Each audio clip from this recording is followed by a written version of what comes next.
Well, hello guys, and welcome to an episode of Fun Factor. This is my review, but not really of games. Now today we are checking out Sea of Solitude Director's Cut on Nintendo Switch, available for 20 bucks right now.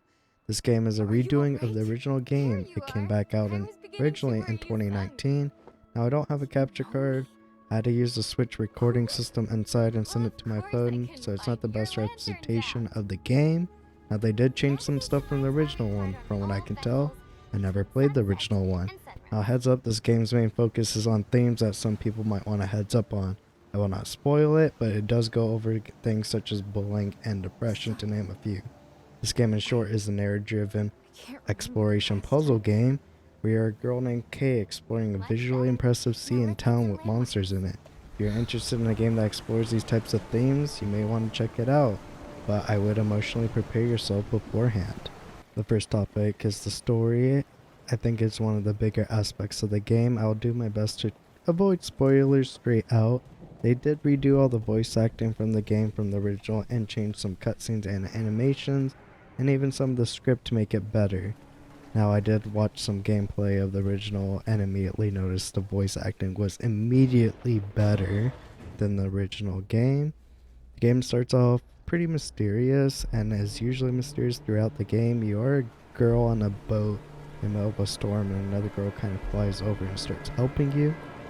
Now, the story really does go places like I mentioned, and such as bullying, depression, and much more.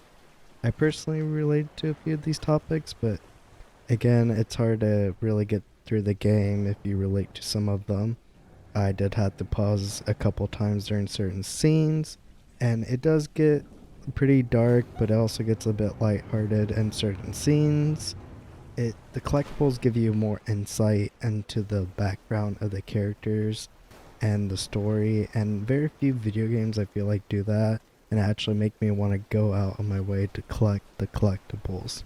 Now gameplay is up next. Gameplay is a kind of a second focus, kind of on the back burner of this game.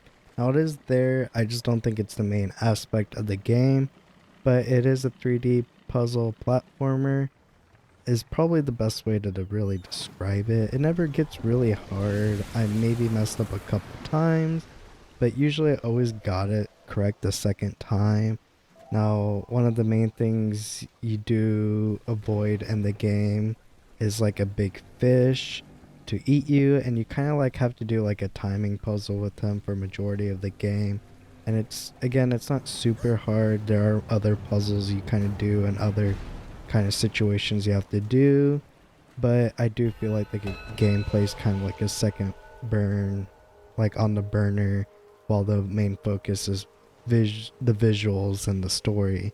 Now, mentioning visuals, we're now going to move on to graphics and performance. Now, visually, this game looks really impressive. The style of the game fits the Nintendo Switch in a nutshell. The character design is really cool. Designs of the monsters really stood out to me. Now, they all look pretty threatening, and you also kind of learn the meaning behind their aesthetic looks, and they actually make sense. Now, you probably spend about 80% of the game in a sea sunken down environment, which does look really cool and impressive, but kind of like samey after a while. Now, the 20% you spend outside the sea looked really cool, stood out. I don't want to mention the areas because I do feel like it'd be a spoiler if you want to play the game. Now, one thing I did notice, there were certain areas they could easily see the render distance. It really stood out to me. Some people wouldn't notice it, and it is a switch, but it's something I had to mention. Instantly, I recognized it in certain environments. It kind of just threw me out a little bit. Now, I did have one bug, and it was super frustrating because it was the second to last chapter.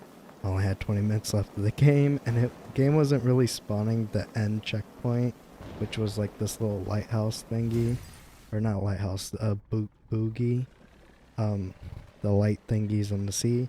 And it was supposed to be spawning. I looked up gameplay, and it looked like it was supposed to be spawning right there, and it just didn't. Restarted the game, I loaded a save.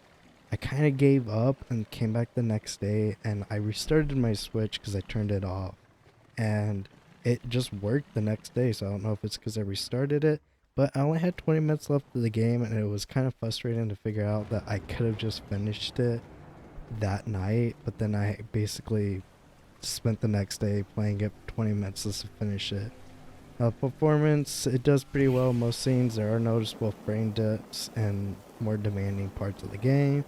I did play the game 90% in dock mode and played very little in handheld mode. That's just because I really wanted to see the aesthetic on my bigger TV. Now the game does run about $20 on the Switch. Got about 5 hours of gameplay of it. Now this game really does go places I didn't expect it to go. I didn't know much about this game outside it visually just kind of stood up to me, and I remember it coming back out in 2019. I just never got it. So I just kind of on the whim saw it came out this past week and was like, I'm gonna go and get it. There was no reviews of this version of the game at the time. I think there's still maybe like one or two. So I was like, let me try it, and maybe I'll do a review on it. Now I won't give you a score. Like I said, I mentioned the things I kind of liked, some things that bugged me, things I really thought stood out to me, and you can kind of make your own decision based off that. Now, if you're interested in more, I do a series where I check out games on Game Pass and do this fun factor stuff, and I do plan on doing some more gameplay stuff later in the future. So if you're interested in that stuff, maybe consider subscribing. Outside that, enjoy your stay. Bye.